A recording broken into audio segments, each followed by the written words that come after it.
Hello friends, number అనాలజీకి సంబంధించిన ఒక చిన్న ప్రాబ్లం ఇవ్వబడింది. ఆప్షన్స్ కూడా ఇచ్చారు.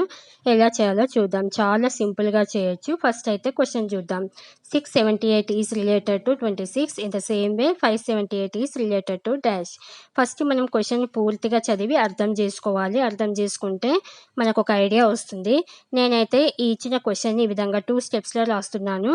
అయితే ఫస్ట్ రిలేషన్ చూద్దాం. 678 26 మధ్య రిలేషన్ చాలా ఎక్కువగా ఉంది. అంటే రెండిటి మధ్య డిఫరెన్స్ చాలా ఎక్కువగా ఉంది కాబట్టి ఇది స్క్వేర్ కానీ క్యూబ్ కానీ చేయొచ్చు. అయితే ఫస్ట్ స్క్వేర్లో చూద్దాం. 26 హోల్ స్క్వేర్ చేస్తే 676 వచ్చింది. మనకు 678 కావాలి కాబట్టి +2 యాడ్ చేస్తే 678 వచ్చింది. అయితే ఫస్ట్ రిలేషన్ మనకు కరెక్ట్గా వచ్చింది. ఇదే రిలేషన్ని మనం సెకండ్ దాంట్లో అప్లై చేయాలి. అయితే మనం ఇక్కడ ఏంటంటే మనం ఆప్షన్స్ తీసుకొని మనం ట్రై చేద్దాం. ఫస్ట్ ఆప్షన్ 21 కాబట్టి 21 హోల్ స్క్వేర్ చేయాలి. 21 హోల్ స్క్వేర్ అంటే 441. అంటే మనకు 578 కావాలి కదా. మనకి 21 హోల్ స్క్వేర్ అనేది కరెక్ట్ కాదు.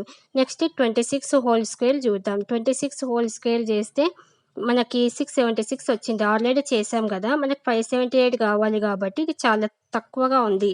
అంటే మనకి ఇది కూడా కరెక్ట్ కాదు. నెక్స్ట్ 22 హోల్ స్క్వేర్ చేద్దాం. అంటే 484 వస్తుంది. ఇది కూడా కరెక్ట్ కాదు. ఎందుకంటే మనకి 578 కావాలి కాబట్టి. నెక్స్ట్ 24 హోల్ స్క్వేర్ చేద్దాం. 24 హోల్ స్క్వేర్ చేస్తే 576 వస్తుంది. మనం +2 యాడ్ చేస్తే 578 వచ్చింది.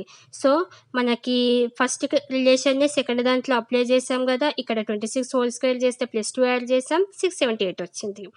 ఇదే రిలేషన్ ఇందులో అప్లై చేసాం. 24 హోల్ స్క్వేర్ చేస్తే మనకు 576 వచ్చింది, +2 యాడ్ చేసాం.